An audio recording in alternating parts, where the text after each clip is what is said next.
The social theory behind urban design is what Jane Jacobs is known for and is based on her book, The Death and Life of Great American Cities.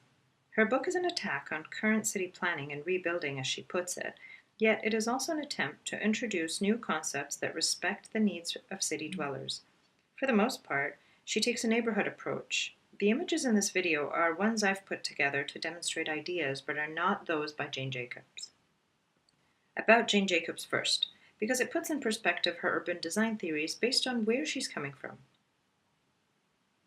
Jane Jacobs was an American-turned-Canadian journalist and activist who lived a long life from 1916 to 2006.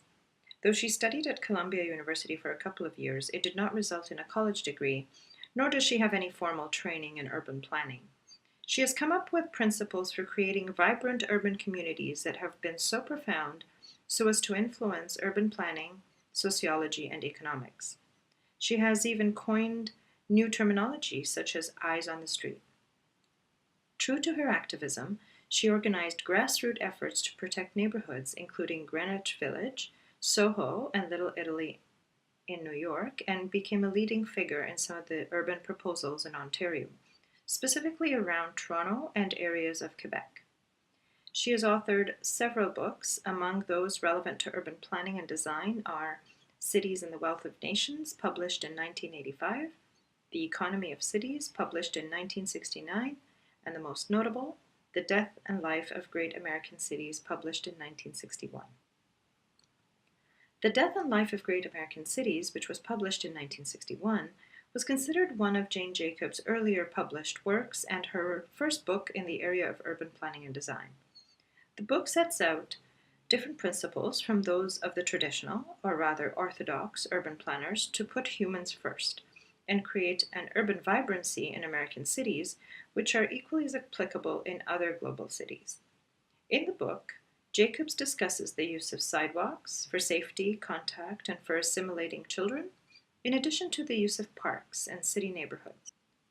While analyzing the forces of decline and regeneration, one of her tactics is the attrition of the automobiles. The new principles she brings up are derived from what she calls the generators of diversity. A quote by Jane Jacobs to set the context: "A mixture of uses, if it is to be sufficiently complex to sustain city safety, public contact, and cross-use, needs an enormous diversity of ingredients. So the first question, and I think by far the most important question about planning cities, is how can cities generate enough mixtures among uses, enough diversity, throughout enough of their territories to sustain their own civilization?" In this case, the four generators of diversity are mixed uses, short blocks, aged buildings, and concentration. Jacobs claims that all four in combination are necessary to generate city diversity, and that the absence of any one of the four prevents the city from reaching its full diversity potential. And now the details behind Jane Jacobs' ideas for urban design, starting with the conditions for city diversity. Mixed uses is one way to achieve city diversity. The district or neighborhood and its smaller parts must serve more than one primary function, preferably more than two. In this way, mixed uses keep streets active at different times throughout the day. These must ensure the presence of people who go outdoors on different schedules and are in the place for different purposes, but who are able to use many facilities in common. The image here is the Shaw neighborhood in Washington, D.C. That's probably residential space on top and commercial space or services on the lower levels, which allows activity in this neighborhood by day and night, and there's car traffic and pedestrian traffic as well. Next, short blocks is another way to generate diversity in the city. Most blocks must be short, that is, streets and opportunities to turn corners must be frequent. Short blocks, by virtue of their size, allow more pedestrian traffic in the neighborhood. The image here is Barcelona from above, where you can see the city blocks, and they are short enough that they are walkable. Next, aged buildings is really referring to buildings of mixed ages, which is another generator of diversity. The district or neighborhood must mingle buildings that vary in age and condition, including a good proportion of old ones so that they vary in the economic yield they must produce. This condition for diversity refers to the need for buildings to be of varying age and vintage, different states of repairs, variable sizes, and represent various functions. This is an image of old and new buildings in Carlton in Victoria, Australia, and you can see the large modern building next to the smaller and much older vintage building, also probably differing in uses and what goes on inside. And finally, concentration, which implies densification, is a generator of diversity. There must be a sufficiently dense concentration of people for whatever purposes they may be there. This includes dense concentration in the case of people who are there because of residence. The image here is a public housing development, Bukit Batok, in Singapore, showing the high-rises which pack more people per square meter and manages to include some diversity of building height as well. Jane Jacobs places great emphasis on sidewalks, parks, and neighborhoods. If we start with her vision of sidewalks, where she states in her book that the uses of sidewalks are for safety, for contact, and for assimilating children. Let's take these in turn. Safety. Jane Jacobs says something that everyone already knows, and that is, a well-used street is going to be a safe street, and a deserted street is going to be an unsafe one. But how does that really work? Some of the qualities of sidewalks that make them safe are things like clear demarcations between what is public space versus private space. And there must be eyes on the street, where there are eyes belonging to what she calls the natural proprietors of the street. In this way, the street is equipped to handle strangers and to ensure safety of the residents as well. In this way, sidewalks must have users on it fairly continuously, both to add to the numbers of eyes on the street and to induce people in and out of buildings. Contact. Sidewalks provide contact because they bring people together. A good sidewalk achieves a marvel of balance between its people's determination to have essential privacy and their simultaneous wishes for various degrees of contact, enjoyment, or help from other people. This balance is created by small, carefully managed details. In her own way, Jane Jacobs values this togetherness and creates reasons on the sidewalks for people to be together. Assimilating children. Sidewalks are for assimilating children because Jane Jacobs believes that children can learn from their surroundings and not be limited to confined spaces that are under continuous surveillance, or in designated or enclosed play areas, but rather learning from their surroundings. And in this case, sidewalks are safe because they contain people, but not the streets that contain cars. If it's good for children, it'll be good and safe for all. Moving on to the uses of neighborhood parks, these parks or park-like open spaces can be very popular among people when they are delightful features that are lively and active in beautiful spaces in the neighborhood, or they can be dispirited city vacuums that are unused and decaying and unloved. The differentiation between the two is to design them for real, not mythical uses. Parks are the lungs of the city.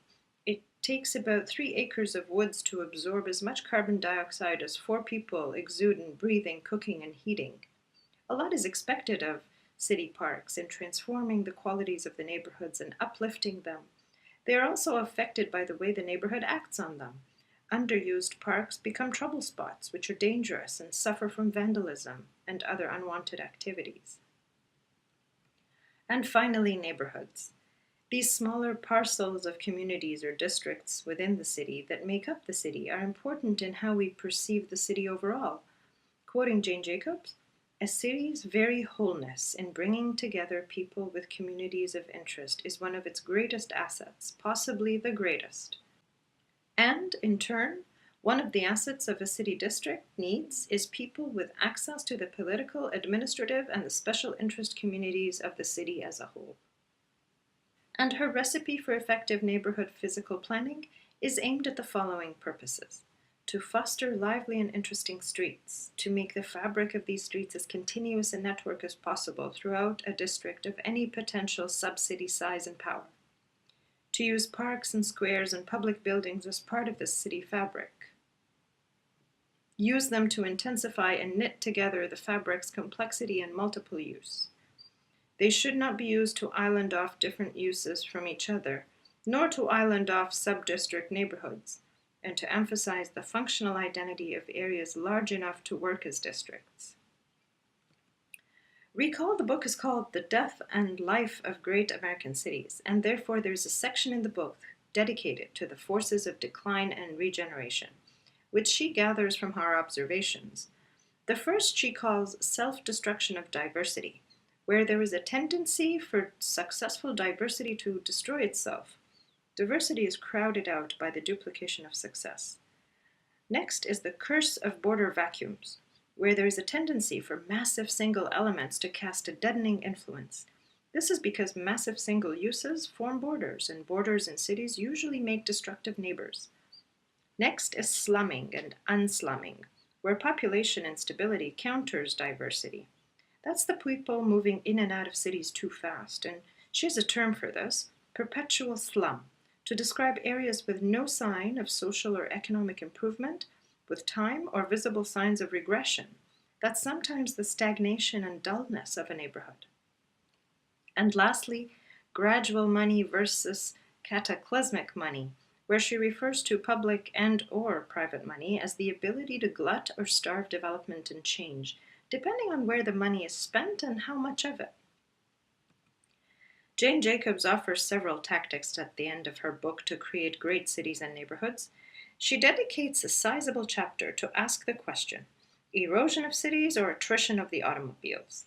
And so I'll share some of her thoughts on this tactic specifically, which is managing cars in the city.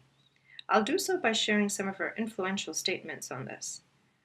To think of city traffic problems in oversimplified terms of pedestrians versus cars, and to fix on the segregation of each as a principal goal, is to go at the problem from the wrong end. Consideration for pedestrians in cities is inseparable from consideration of city diversity, vitality, and concentration of use. In the absence of city diversity, people in large settlements are probably better off in cars than on foot. Unmanageable city vacuums are by no means preferable to unmanageable city traffic. It is questionable how much of the destruction wrought by automobiles on cities is really a response to transportation and traffic needs, and how much of it is owing to sheer disrespect for other city needs, uses, and functions. The main virtue of pedestrian streets is not that they completely lack cars, but rather that they are not overwhelmed and dominated by the flood of cars, and that they are easy to cross. Attrition of the automobiles is probably the only way that absolute numbers of vehicles can be cut down. It's not to design a city with no cars, but to make it really difficult for cars to be dominant, and therefore creating a city that is designed for the comfort of the people, not the comfort of the automobiles. Increasing accessibility for cars is always associated with decreasing use by public transportation passengers, or active transportation like walking or cycling. However, Jane Jacobs also argues that taxis are better than private cars, and that trucks are vital to cities because they mean service, which means jobs. And this can be done by strategies like planting double-row trees or widening sidewalks, hence the importance of the use of sidewalks and parks all along.